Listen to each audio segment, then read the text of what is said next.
This is my last day in Poppy, heading up to Margaret River to visit Scott Wise and go check out his workshop and meet the man who makes the ukulele, so I'm very excited about that. Last night I had a funny evening. I ended up finding a show in town when I bought my avocado, and I scanned the little QR code and it ended up being a comedian.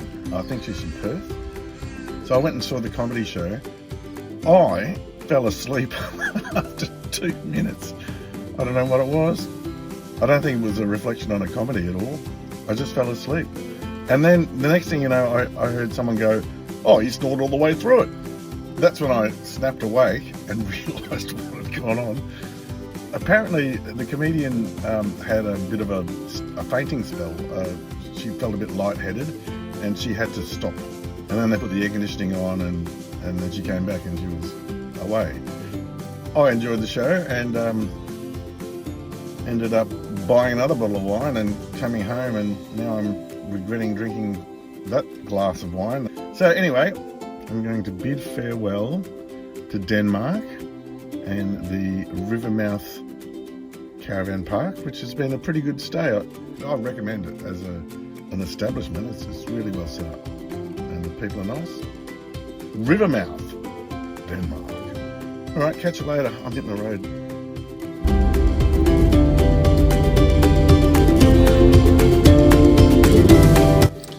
Just pulled up at a park to do what nature requires. And look at this. The scenery has been sublimely beautiful. And you know, the crazy thing is, I reckon I've driven a little over 100 kilometres and I have seen literally 3 trucks, 1 car, 1 other person. You can literally drive for hours and see no one. It's amazing. Back in a minute.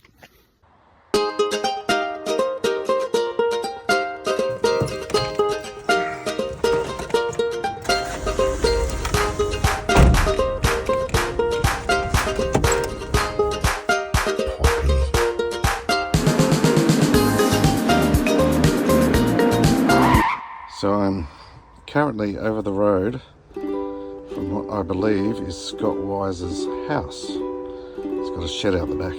And I'm an hour early and I'm going to wait till 2, which is when we decided to meet, because he's busy doing some stuff. I'm lying in the back of Poppy. I'm going to have a little nap. I've set my alarm. And there's a view of my face. And there's the view outside of Poppy's door. This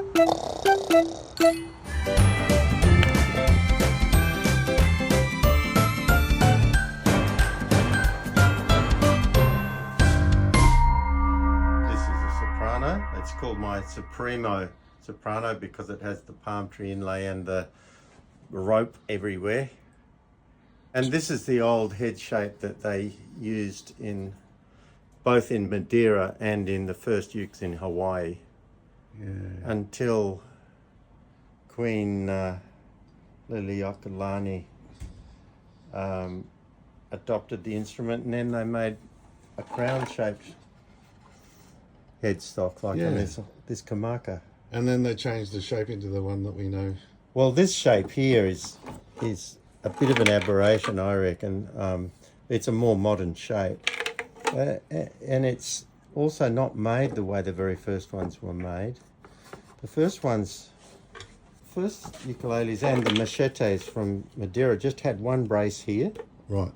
But as soon as they made them wider, they had to put another brace in to hold the shape. But you know, otherwise they dip in the middle a bit. A lot. Yeah. But and the back would collapse. But they all the same. This will have a classic sound when I fix it. I'll probably have to fix the neck angle. So that was your sister's, you were saying? Yes, it surprised me. And I'll have to put the bridge back on and probably fix the neck angle on it. Yeah. And it'll be a lovely thing, you know, because this old koa. So is it true that there's no more koa left? Oh no, there's heaps. Oh, right. And are you allowed to use it? Yeah, who is it that's got big plantations of koa? Pacific Rim Tonewoods. Right. Taylor guitars. And because it's an acacia, just like the stuff that even grows up your way, which is they call salwood, that grows in the acacia melanoxylon, it grows quick. It grows really fast. Like that's very fast growing koa there. That would have been around. That ain't nothing special, but it's very attractive. It's beautiful. And what qualities do you find the koa? It has because it was highly regarded as a wood that you could work down to really thin. The instrument makers just loved it because it doesn't crack, you know. Wow. It just occasionally it creases when you bend it and it's too thick. I wonder if you can see any. There'll be no creases on this. Got a very gentle bend here, but it does crease, as does the Australian stuff, Blackwood. Yeah. Right. But the Martin Company didn't have koa, but they managed to get their hands on some. But they were making most of their ukes in mahogany. Oh, okay. And it's real, you know, these are sweet, bit tame, but it's a nice sound. Yeah.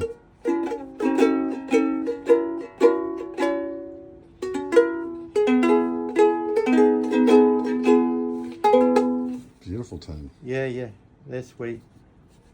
And it took them a while to get the idea that you don't build them too heavy because they were used to building guitars, and that's what most guitar makers do. They just build them too heavy. Yeah. So it helps it to resonate more. Yeah, the lightweight is very important.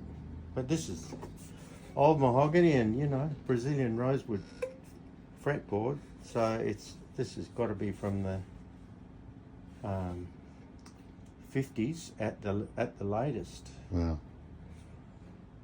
And it's hung in there pretty well. One of the reasons I'm here is, well, besides, you know, talking to you about you making an instrument, but two of my students, Christine and Louisa, both found some of your instruments on eBay, and the people who were selling them didn't really know what they were. Oh, okay. Then I remember one or two got sold out of Guitar Factory and made them in gifts or something, you know. Right. But they were so excited to, you know, have well, one. I hope they sound good and work for them. They That's do, the main and thing. that's why I'm here today. Yeah. They said it was just like revelation. So you can see it's warm in here, and you can also hear an air conditioner going because I've got my humidity down to 40% on a rainy day here. And so I've just glued up a baritone ukulele top over there. I'm French polishing this classical guitar here. Imagine, show that. Okay. And That's good. I'm just about to do a tail graft inlay on this little small steel string. This is going to go and live in Victoria. Wow. But yeah, nothing looks really good until it's finished. And in here is where I do my gluing and handwork. And out here is where I have my There's more. machinery and wood store. So this is, I've got a lot of beautiful blackwood up there and quite a lot of milled stuff upstairs, but lots and lots of rosewood and ebony and spruce for guitar making. And I can, you know, resaw them and mill them and thickness sand them. And are you making more guitars to ukulele, do you think, at the moment, or is it about? Guitars have always been steady for me, Yeah. and ukuleles, are also steady, but not like they were 5-6 years ago. Yeah, I guess everyone's bought them now. When I started playing, which would have been 18 years ago, everyone just expected the fad to die out. Oh, wow. But it hasn't, it's just gotten stronger and stronger. I'm getting new people all the time. Oh, absolutely, and that's a good thing. You've been involved with James Hill. Yes. Yeah, I've spent a bit of time with him, but I'm not sort of hooked up with him in any way. I just been to shows he's done in the US and stuff. And, Oh, right. And asked about his preferences for how he likes his, likes his necks and likes his instruments. Have you made him an instrument? No, he's got a guy, Da Silva, in San Francisco. Oh yeah, I've heard of him. And he's, and besides which, there are 4 or 5 really good ukulele makers in mainland US, and some good ones in Hawaii. So. I ended up getting a Maya Moe a long time ago. ago. From Portland. Yeah, but they've changed owners now. Have they? Yeah, it used to be, I can't remember his name. There was a couple. Eddie Vedder did a lot of good for them. Yeah, right.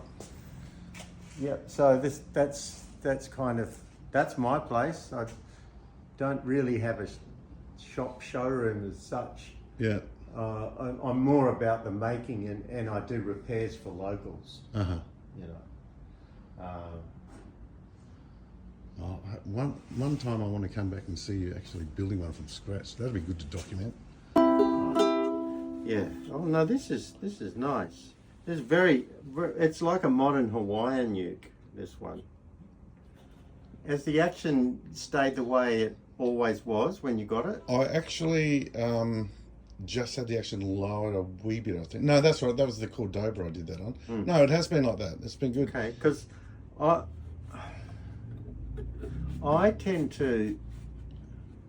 Oh, it's not very thin. Yeah, the bracing's just been repaired too because it was dipping, it was sagging at the top quite a bit. Yeah. It'll be all right. It won't go anywhere after this. No. It'll be fine. But the neck angle's probably changed over time simply because they don't adequately prevent the back from bulging out. Yeah, right. And if you get one from me, you'll notice there's a brace right up against the neck block. Okay. At this end. You can see one in here.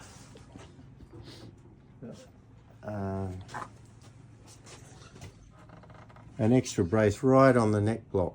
Oh yeah. And that stops the whole thing folding up. Okay. And most of the time, if the action goes up on them, it's not because the top's caved in, it's because the back's bulged out and the neck angle's allowed to change. Yeah. And I like these peg head pegs. Yeah, that's one thing I do like about them. With it. I have these. These are the 3/4 violin pegs. I have some that were designed for ukuleles, but they're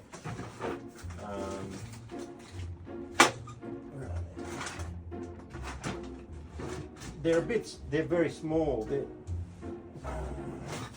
And I've sort of, they're tiny like this. See how small that is? Yeah, well.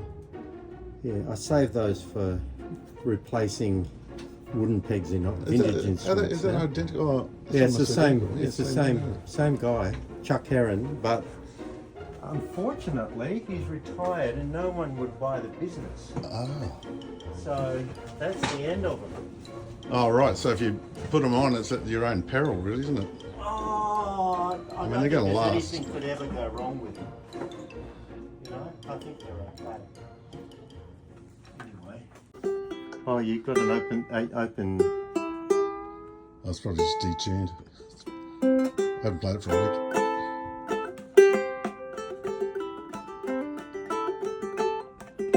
The claw hammer on uke, especially with a high G, is great. Yeah, it's something I really want to get into.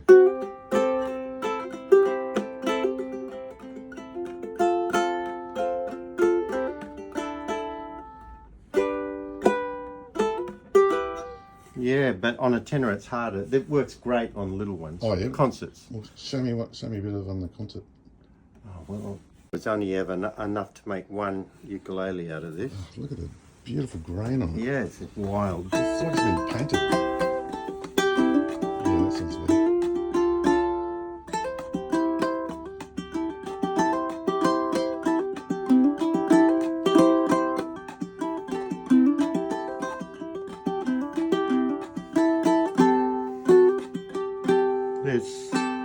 I don't play enough in that style, but Jerry Canote was really good at it. But he's an old-timey banjo player, really. Yeah, yeah.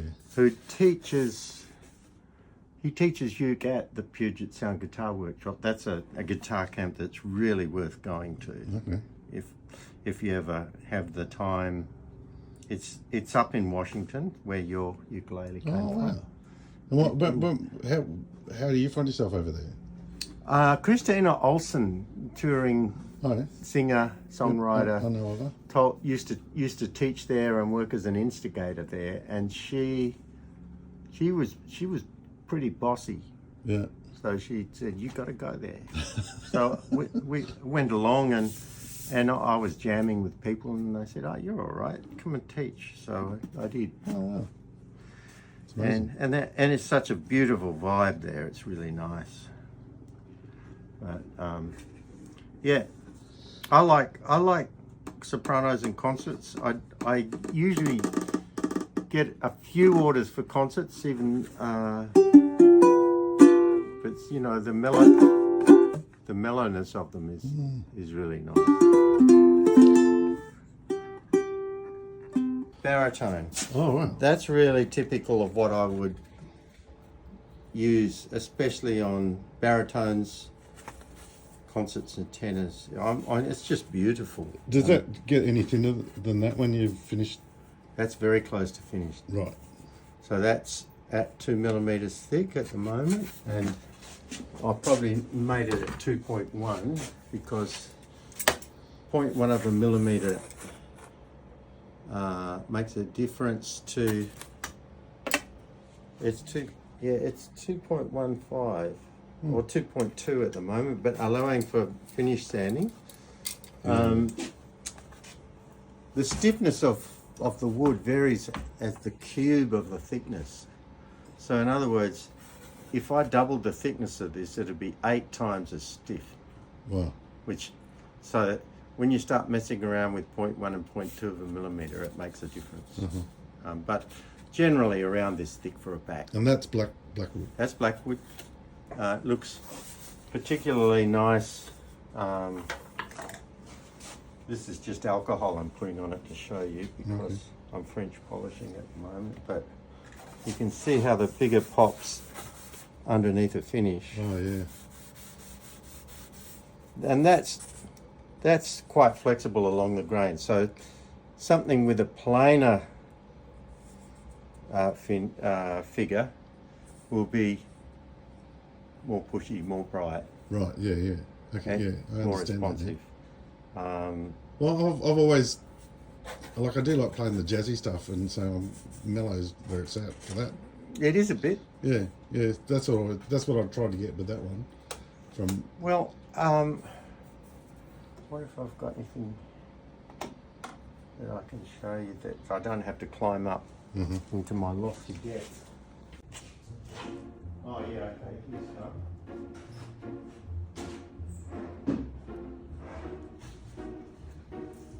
Oh yeah, great.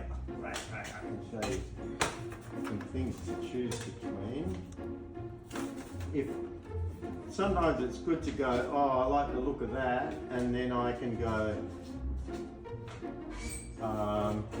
yeah, well, that's going to sound like this sort of thing. Okay.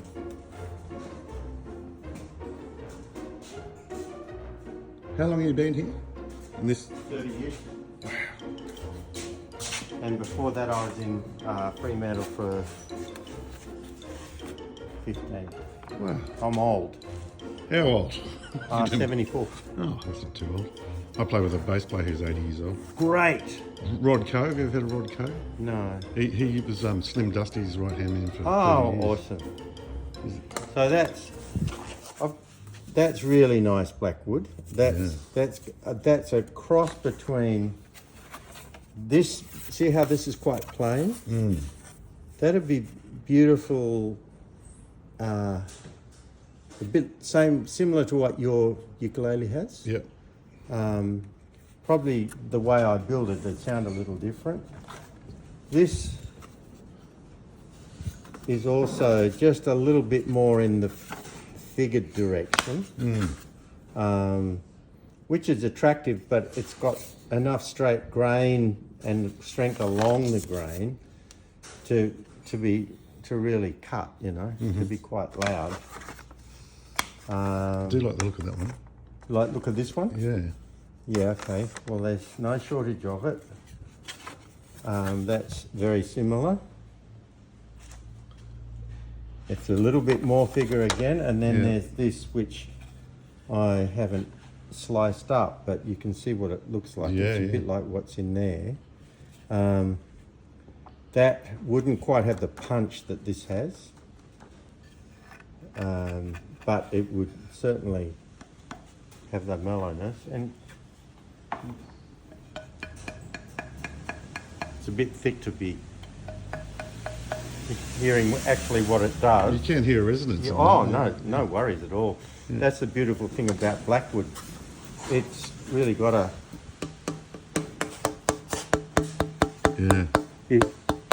lots of high harmonics, a good fundamental sound. It's a truly great tone wood. There are guitar makers who make early instruments, you know, like old classicals, who really swear by Blackwood. Here comes that rain again. Yeah, and it's only just started, so we're not over it just yet. No. Well, this is so. How many of those would you need to make a back or a top? this would do the top and the back. Right. Just two together would be wide enough for... Yeah, so you see that blade on that saw? Which one? Through there? Yep. Big, thick blade. You can see one hanging up there. Wow. That's a resaw blade. A Hitachi bandsaw. How do you get that down? Oh, Fully. yeah, right. These are all bits that that you'd get. It's perfectly quarter sawn, but it's quite plain. This would sound really good, but it's not going to look as flash. Uh-huh. And if you can see that little bit of figure in there, Yeah. that keeps it interesting. Yeah. But it's still got a lot of acoustic qualities. Except it's got a crack in it somewhere. Oh, there it is. Rattling. Oh, yeah. It's all right. But that's more figured. It would sound good, but it's more what I'd use in a concert. Mm-hmm. Get that mellowness out of a little instrument. Mm-hmm. If you have a tight grain wood in a soprano or a concert, it's very hard to get the fullness out of the C string, you know, the roundness. Yeah. So for a tenor, do you reckon that this one would work? Yeah, except it's not big enough. That one. Yeah. But I've got lots. It's just we're going for look. So I think Blackwood is the way to go for sure. Oh, look, yeah. Underneath a finish, this would look sensational. Just borderline big enough. These are all bits that I've had in the shelf for, you know, a tenor came off the other end of this. That's my 12 fret tenor shape just there. Right. Oh no, that's concert. It's just not quite long enough for a tenor. Mm-hmm. But just bear with me for a minute. yeah, you're right. I'm just going to...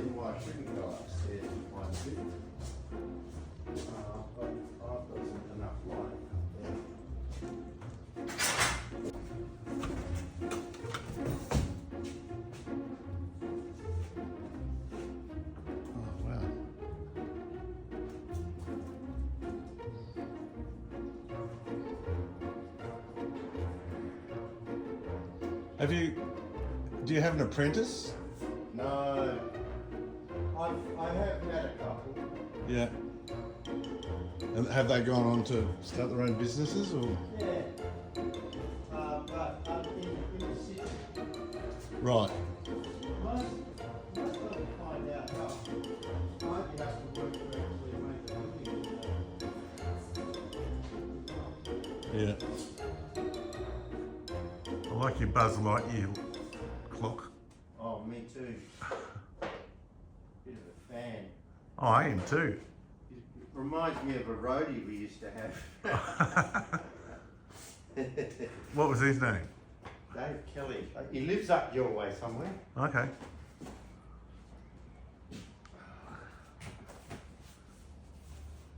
Now, Do you need me to help there at all? I'll just lower this down.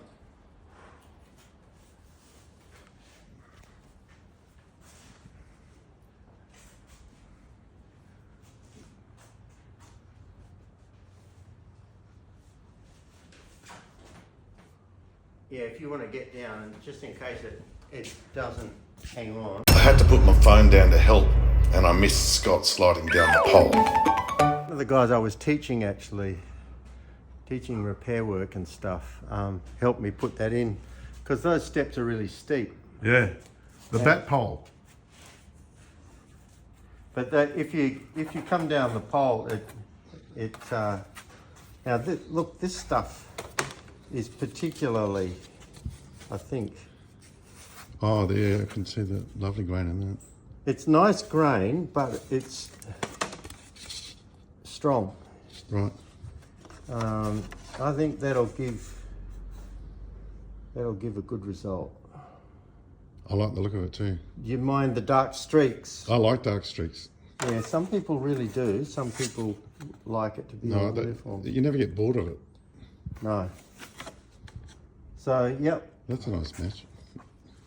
So I'd be working around this. I'd have to have, so that disappeared into the sound hole or the rosette. And this is what we're always doing. We're working around what the wood wants to do. Yes. But you know, it's all right. See, they belong together. That's really nice stuff. That's very similar to what I showed you, that other piece that I got down. But I could certainly use that. This is more from the same boards. All of those boards with the yellow paint on the end are very similar to this. Okay. So that's all set up for that solo tenor. Gee, that's nice. That'd be a brilliant top. Oh, well, I'm not going to argue with you. Let's do that then. We'll keep that one for the top. All right. And it's probably got a sister set just here. See if I can get that.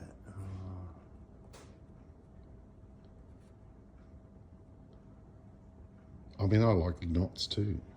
Yeah, you don't want knots where it's going to be a structural consideration. Okay. They do interfere with the Solidity of it. Yeah, they can make areas of weakness, you know. I reckon I can get something out of that.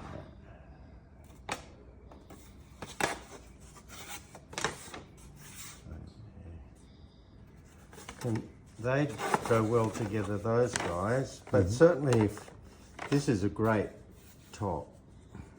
It's got quite striking figure here, right where the sound hole is going to go.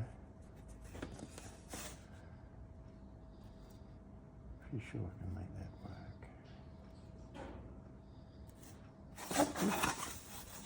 Then I just get one of the longer pieces that matches for the sides, and mill the sides out of that. Ebony neck. Ebony fingerboard, and I use Queensland. Oh, I use mahogany for the necks on these. Okay. Those, if you Want to see where that comes from? See up there, those really thick boards at the top? Yes. That's all Brazilian mahogany. Right. And on the smaller instruments, I like to use red cedar from up your way, Oh, yeah. but it's almost illegal and impossible to get. Oh, I do a miniature version of that. I'll grab you a piece and show you. okay. So how long will that stay glued and like that? Overnight. Okay. And then this is the same, but I've had this made to my specs. Can't get it to focus. No, but that's the same sort of look as the sound hole, but it goes around the edge. Right. Yeah. And then you can have either a Blackwood binding like that one has, or rosewood looks nice against it. We talked another 10 minutes about the specifications of my ukulele that Mr. Scott Wise is going to build for me, and then it was time to go. Great to meet you, Scott. And you. Looking forward to... How long do you reckon it's going to take? Not that there's any rush. It's usually 4 or 5 months. Okay, all right. Oh, And sometimes it's quicker. mate, I'm excited. Oh, good. See you later. Goodbye. And safe travels. Yeah, thank you.